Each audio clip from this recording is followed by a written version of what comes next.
The Australian Parliament must commit to deliver marriage equality by Christmas, Prime Minister Malcolm Turnbull has said after an unequivocal, overwhelming vote of 61.6% in favour of same marriage in an unprecedented national postal survey.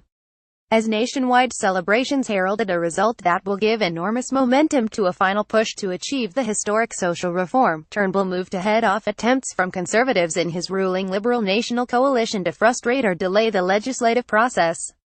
Turnbull said the survey, which had a participation rate of 79.5%, meant Australians had spoken in their millions and they have voted overwhelmingly yes for marriage equality. They voted yes for fairness, yes for commitment, yes for love. And now it is up to us here in the Parliament of Australia to get on with it, to get on with the job the Australian people asked us to do and get this done, he said.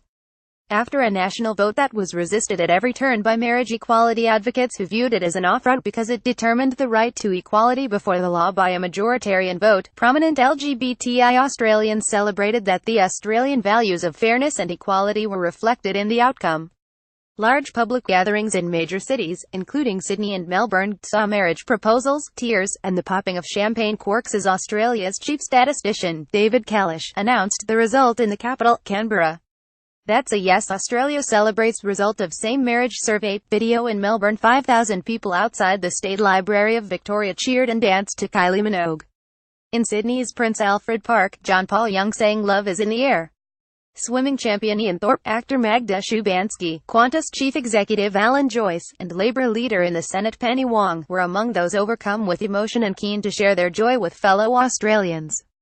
Celebrities including Minogue, Ellen DeGeneres, married to Australian-American Portia de Rossi, Apple boss Tim Cook, Canadian leader Justin Trudeau and former British Prime Minister David Cameron tweeted congratulations. For Hannah Collins and Heather Ford, there was no time to waste. When Kalish finally announced that the Yes campaign had secured 61.6% of the vote in Australia's voluntary same-marriage postal survey, Ford proposed. Heather got down on her kneemate, and the date is the 4th of April, Collins said. Christine Forster, the sister of former Prime Minister Tony Abbott, she is in a same relationship and is a long-term support of marriage equality, while he is an opponent, punched the air. Szubanski said the result was for all of us. No matter how we want to live our life, we must live as equal people in this country, she told the crowd. In Melbourne, Andrew Doherty said he could finally plan the beach wedding he's always dreamed of. He proposed to his partner of 3 years ahead of the postal vote result announcement on Wednesday. I'm not happy we had to have this vote, but I'm happy we have the opportunity to change things. I'm confident Australia has woken up, but I'm not confident the politicians have, especially given these bills proposed to embed discrimination, he said. Every state and territory voted for marriage equality, with the national vote 7,817,247 in favour and 4,873,947 against. The constituencies of central Sydney and Melbourne saw the largest majorities in favour, at 83.7% each.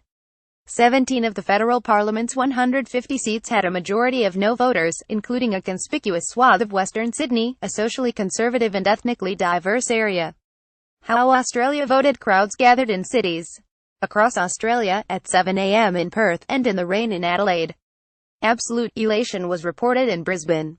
At a press conference in Canberra, Wang said, "Thank you Australia, thank you for standing up for fairness, thank you for standing up for equality, for the LGBTI community everywhere, for the sort of Australia we believe in, that is decent, that is fair, which is accepting, which turns its back on exclusion and division."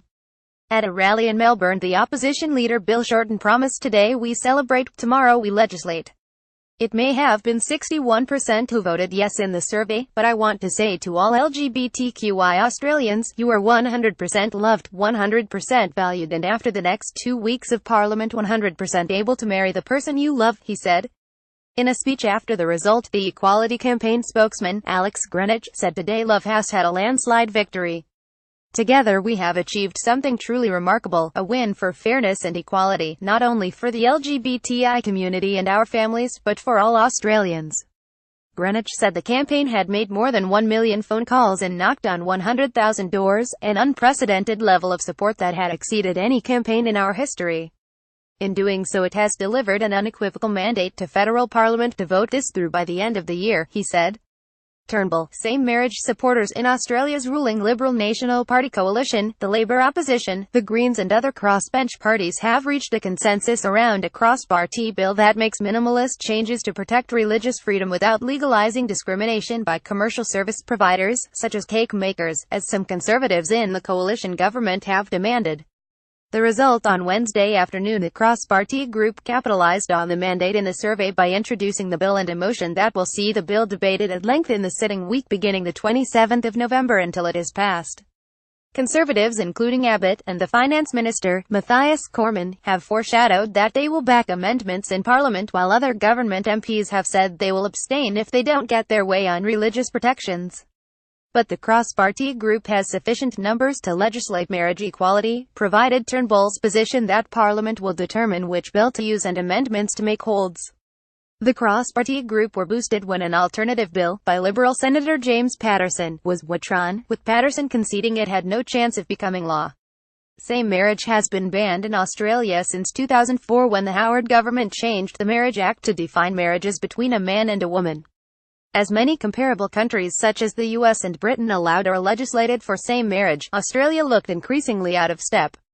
Turnbull pledges same marriage will be law by Christmas. Video after the successful marriage equality referendum in Ireland in May 2015, pressure grew on the Australian government to legislate, but the coalition party room agreed on a national plebiscite instead.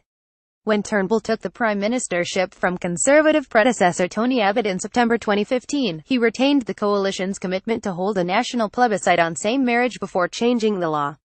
Opposition parties blocked the compulsory attendance plebiscite, leading the Turnbull government to launch a $122 million voluntary national postal survey to fulfill its election commitment to give Australians a say.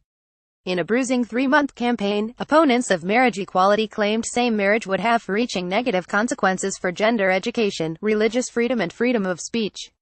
The Yes Camp's equality campaign combined with moderate Liberals, Labour, the Greens, unions and progressive campaign organisation Get Up to argue that same marriage was a matter of equality, fairness and allowing LGBTI Australians to marry the one they love.